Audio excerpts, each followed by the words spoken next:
Yes, nuko nayemeje kubikubwira rero ubona ko twaje ducancabiranya dukwakwanya tugenda tuvuduka tuguruka tugenda dukwakwanya ku makuru twaguteguriye rero ubona yuko Calvin Nice Money Philgence Mick ubona yuko hari Kirikou ari mu munezero udasanzwe ari karatamba tanshobora no kuharonkera collab hari ku munsi wejo aho ubona hari ku munsi wejo aho ubona hariya kuri Instagram umuntu yitwa Trabersi Babe yanditse hariya kuri stati yiwe ya Instagram yandika ati my taste in music is a playlist. Yacha yandika ati Diamond Platnumz arabandanya yandika Diamond Platnumz aragaruka yandika Diamond Platnumz inshuro zine nuko kuvuga yari karabataginga yandika Asake Music Asake muririmbyi wo muri Nigeria Musacha yandika Kirikou akiri bisigura yuko ariyo playlist aribo baririmbyi asanzwe akurikira playlist yabo nuvuga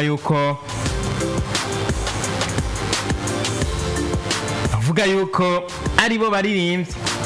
uyu muntu asanzwe akurikirana cyane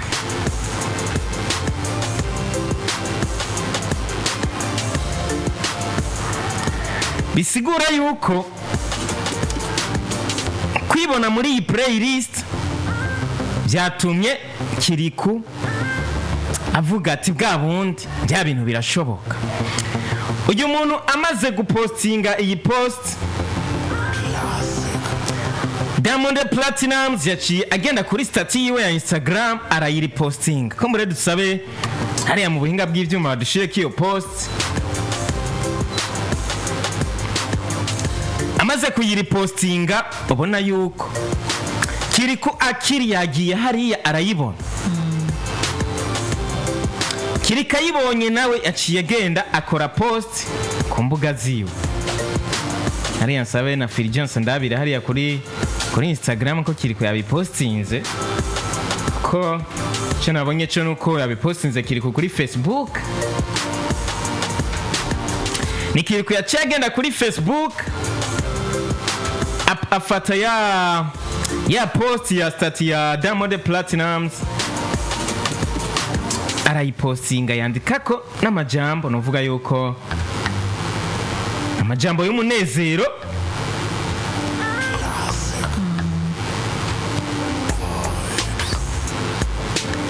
ni Kirikou yanditse ati Diamond Platnumz yahurije hamwe n'umukunzi w'umuziki yatanze urutonde rw'abaririmbyi yumviriza muri Afrika shira amadarapo n'amashurwe yanje muri commentaire iyi ni post Kirikou yakoze hariya kuri Facebook aha rero ikintu twaje kuvuga mbega uyu muntu yapostinze Kirikou ninde uyu muntu yashize Kirikou muri playlist kugira Diamond Platnumz acha yipartage uyu muntu ninde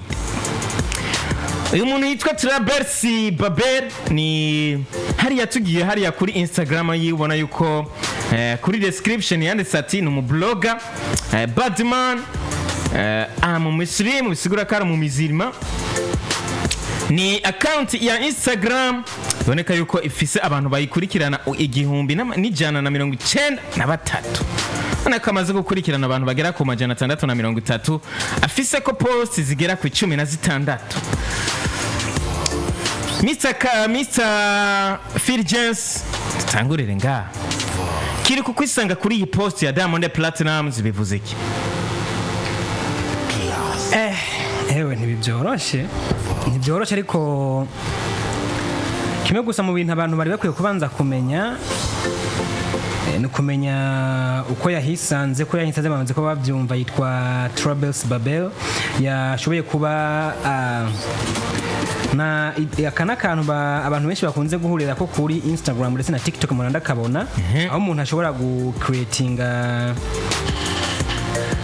aga titre runaka hanyuma agashobora kureka abanye nabo bagashobora gakoresha bivanye n'aka design aba ya creatinze abanye nabo bakaza bagatanga ivyumbiro byabo kuri ako kantu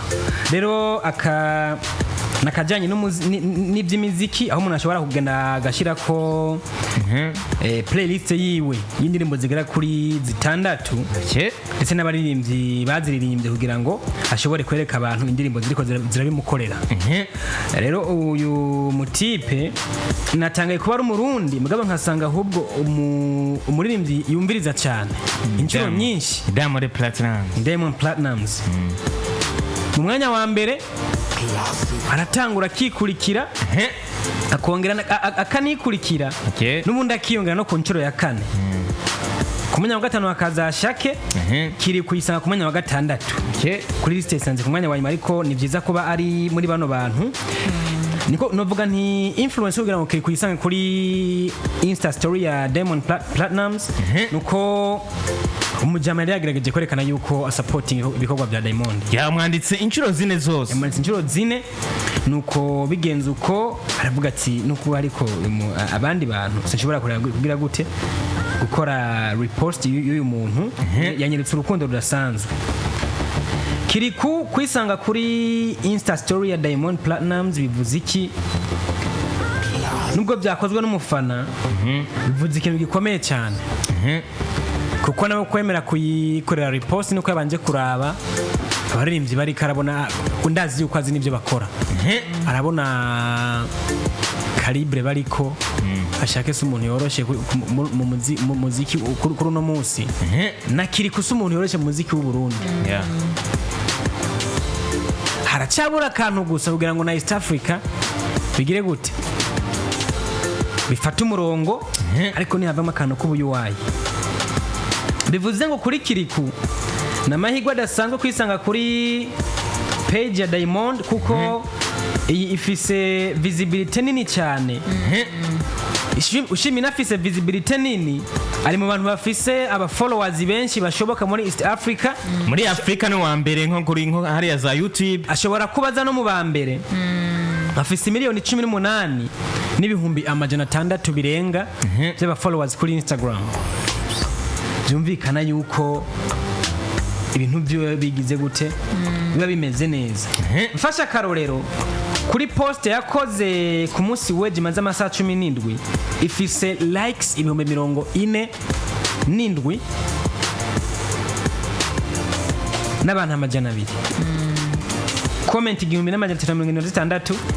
partage 3 gusa. Aha ugiye kuraba uza gusanga iyi post ifise ama views menshi cyane nuko yayanyegeje birenze. Byumvikana ko kuri Insta story hoho narijya ari mu bantu bari active cyane kuri Instagram. Usanga visibility ari nini cyane. Bivuga ngo izina rya Kirikou ubu tuvugana ntirikiri ry'abarundi gusa ryamenyekanye mu mahanga. Ni inyungu zidasanzwe kuri Kirikou ndetse no ku muziki w'u Burundi, kuko abantu baza kubona ati uyu muntu kuri no list na Diamond yemeye gushira ku ruhome rwa IG yiwe kuri Insta story bimeze gute? Azumba muri makono ko ari visibility cyane gusumbya ibindi bintu byose bishobora gutuma impano cyangwa ingabire ya Kirikou iba boosted cyangwa ironka inguvu zo gusohoka cyane igashika kure. Nibyo novuga. Nice man. Kirikou ngo arimo ngo munezero no munsi ngo arara nibirara. Ndibaza siwe wenyene ari mu munezero. Abarundi twese dukurikirana umuziki ndundi turyoheragwe hamwe na Kirikou. Cyambere ndaryohewe na jewe kubona izina rya Kirikou akiri ryashobora kuja muri story ya Diamond. Donc si coroshe n'ubuntu bw'Imana kuko hariho benshi babyifuza ariko Imana yahisemo Kirikou. Kindi naco naco nuko nkuko mugenzi yavuze ngaha usizigiye kuba nyinshi na Diamond ahari ndibaza kubasha kushira Kirikou muri story yiwe Insta story yiwe nuko nawe peut-être yashobora kuba yagiye kumuvisita Kirikou soit Instagram yiwe canke YouTube yiwe bisigura ubu no mwanya aho tuvugana Diamond ahari aramuzi Kirikou wari umuririmbyi wo mu Burundi n'amateka yiwe ndibaza yamaze kuyabona ariko twitege yuko Diamond Platnumz yoba yafasha akanya ko kuraba mbega aba bantu bamushize hamwe n'ibandi ego mbese ariko asake asanzwe amunzi tuvuge yuko muri Wasafi buri kintu cyose gisohoka cizweko Diamond naho mutaginga cyangwa kamumentioninga kuri social media platforms zitandukanye bivanye n'ibyo wanditse bivanye n'ibyo wakoze bivanye n'uwuriwe hari igihe ubona ko baje kuvisita poste wakoze mugabo atari poste ishobora kuba bivuze ngo muri kintu gisohoka cizwe ko neza bivuze ngo nakiri kukwisanga hajya nuko babonye yuko izina ryiwe atake n'iryo giriki yo kwica ibaze mu bantu bakoze izi playlist bose y'uyu mujama niyo yashoboye kuba acisha hajya hantu kandi iyi poste ndavuga iyi template canke iyi modele y'aka story ko kuri IG imaze gukogwa ko inkuru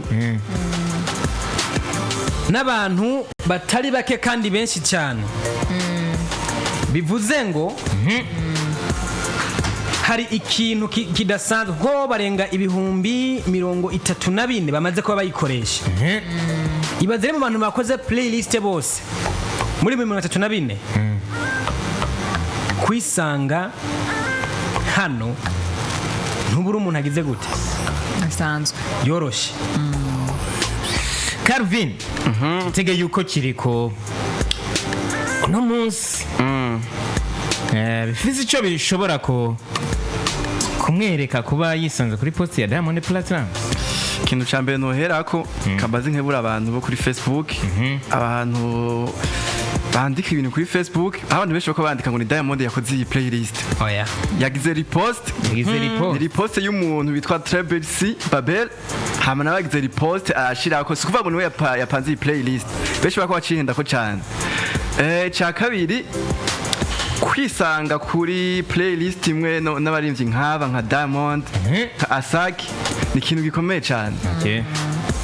umuntu wese arafise amahitamo yiwe irevre cyenda ashaka gutora abashaka nasima natora abashaka cyangwa ndagatora abashaka ariko ikintu gihambaye ni iki kuba Diamond Platnumz yagarutse akaripostinga iyi story umugani wa Fijas Mika yavuze ngo aha nabantu benshi bakoze aka kantu barenga plus de 34000 thanks tugabageze muri 34006 ibaze amaze kuba bakoresha ya 34005 abo bantu bose yagiye abagisho bita sin yasomye nta repost yigeze agira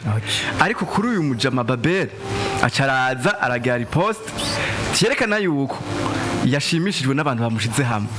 si ukuvuga yuko abo bandi atabibonye ahubwo usanga yagaye abantu bamushize hamwe asanga kumbure no kubamenya ntanabazi ariko aravuga ati abantu bashize hamwe ndavuga Asake umuntu akomeye cyane wo muri Nigeria Kirikou akiri ntiturisiye kwa muzi mugashobora kuba namuzi naho yo batamuzi uyu munsi yamumenye kuko sinibaze nimba yabibonye yashegenda ku mbuga ziwe cyangwa aja kuri YouTube aramwumviriza utuvugana nta gaso arayizi kuko yabandera abane indirimbo arimwo ziri kuri Turundi ziko dirikora neza aravuga ati hana nanje shobora kuhakura iki rero niyo mpamvu ibi bintu bikomeye nganyene nibikomeye ngo nuko ngo twamubonye ngo ari kumwe ngo na Diamond ahubwo ikintu gikomeye nuko Diamond yagize repost kuri uyu muntu kasi kuvuga ngo uyu muntu ngo nawe yabanje kumukurikirana ngo yasanze urubuga rwe rukomeye batubwiye yuko atarenza adashikana na 2000 yabamukurikirana ico kintu gihambaye cyane abandi benshi bagira repost babonye yuko nawe aza kubadugiza visibility akurikiranwa cyane ubwo ntidushobora kwibaza yuko ashobora kuba yakoze repost kubera izina Asake navyo nyene birashoboka ndivyo twako turavuga nyene yagize repost bivanye n'abantu yabonye bari kumwe ariko na Kirikou aca bitomboreramwe acafatiramwe ikintu gusa uyu munsi nakunze visibility ndabizi ndisira yuko yaduze ya Kirikou akiri abantu benshi bakurikirana Diamond Platnumz bacha baja kura uyu muntu ninde numuririmbyi numuke bagiye kuvuga zo bamurondera kuri YouTube bamurondeye nico kintu twovuga twoshima nico kintu na Kirikou yoshima ahandi hose nahe kuvuga ko ari ibintu bisanzwe umuga iki kintu visibility nico abaririmbyi aba bakeneye kandi twagishimye cyane yes twagishimye bona yuko iki kintu tugiye kugifatira umwanya tucicareye neza tuvuge tuti mbega kirikagiye kuvyaza umusaruro ashobora kuvyaza umusaruro canke yovyaza umusaruro gute iyi post ya Diamond Platnumz ko twama twayibonye ahandi hesh ariko kumureka tuvyicare turondere n'amakuru akwiye tumenye mbega ni giki cyatumye Diamond Platnumz akora iki kintu turabe tugerageze turone n'amasource turababwiye yuko muri classic vibes dukora kugira tubahe amakuru akwiye neza maze ari nko ku munsi weje tuzoze tubaha inkuru iramvuye neza twayitohoje neza ibintu bice bigenda neza nuko bimeze